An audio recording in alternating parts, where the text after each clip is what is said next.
Paul Carroll is with us here in the Coach's Corner in his second season at Stratford to lead the Eagles, who were 7-4 last year in his first year, losing in the first round to Brookstone 33-28. So, Coach, just give me your synopsis on year one. It's always a transition year coming in to lead a program. What were your feelings after last season?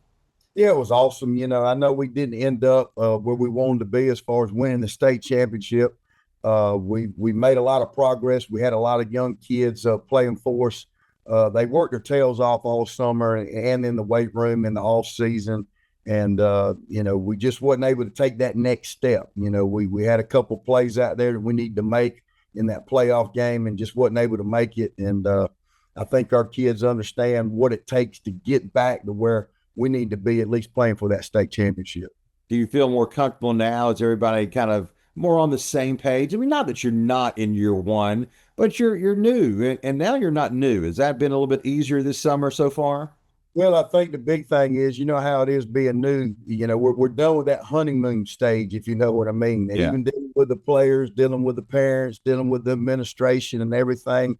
One thing that our kids do understand is how to work.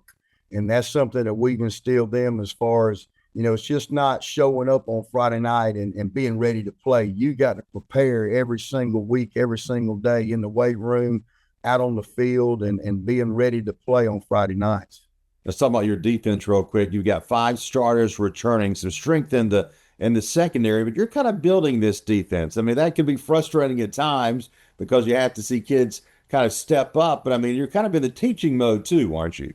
Yes, we are, and we've got one kid coming back, a defensive lineman, Maddox Whitehead, who's going to be the leader of the defense right now. We lost a kid that played linebacker for us last year, had over 120-something tackles, and was Defensive Player of the Year for GIAA. So, we've got a lot of spots we got to fill. We got to grow up quick.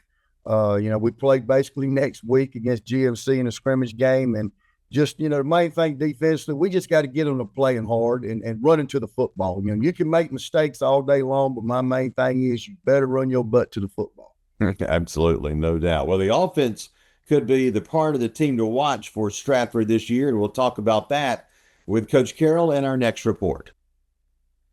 Stratford Eagles 7-4 last year in the first season for Paul Carroll as their head coach. Now in year two, looking for even more improvement. And, Coach, because of your defense kind of being a work in progress, your offense might be kind of the part of the team to watch, but you do have a change at quarterback. Connor Fitzpatrick graduated, and now Tucker Johnston, a sophomore, taking over. So tell us about that transition. How's it going so far?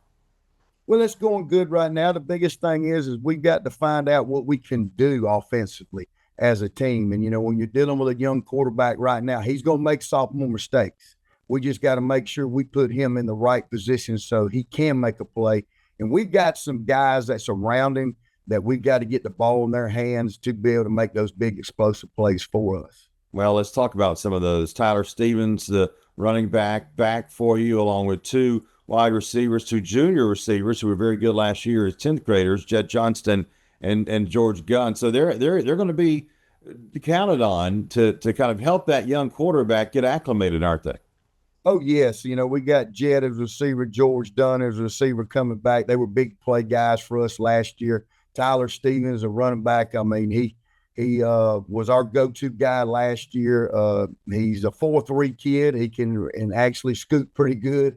So, those are the guys that we got to focus on getting the ball in their hands. And they're hard-nosed kids. They love to work in the weight room. So we're excited about seeing what they can do on Friday nights and getting in that end zone for us. So last year, your first year in private school ball in the region with the Macon schools and the games, what was that like for you? I mean, we always talk going into the year about, okay, Stratford, FPD, Tattnall, Mountain Sales, great football, all those matchups. What was that like for you to coach that? It was awesome. Like I said before, I think it was last year I talked to a reporter and was telling me it's like Warner Robins and Northside. It's like those big rivalry type games. I mean, football's football. It don't matter if you're playing in the NFL, if you're playing Pee Wee football. There's going to be rivalry games here and there, and it's exciting to be in that type of atmosphere, and that's what you want your kids to play in front of. I mean, you want to be, football's become a show now, even on Fridays, Saturdays, and Sundays, and it's exciting for our kids to be a part. It was exciting for a coach. I love to get passionate at games and all week long and able to go out there and just really get after it myself, because I can't play anymore, but I think I can coach a little bit.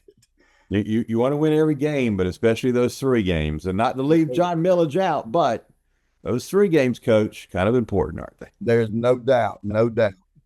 First game on the 15th against Pacelli. Paul, thank you very much for your time. Good luck to you this year. We'll see you during the season. Thank you. Thank you very much. Go Eagles.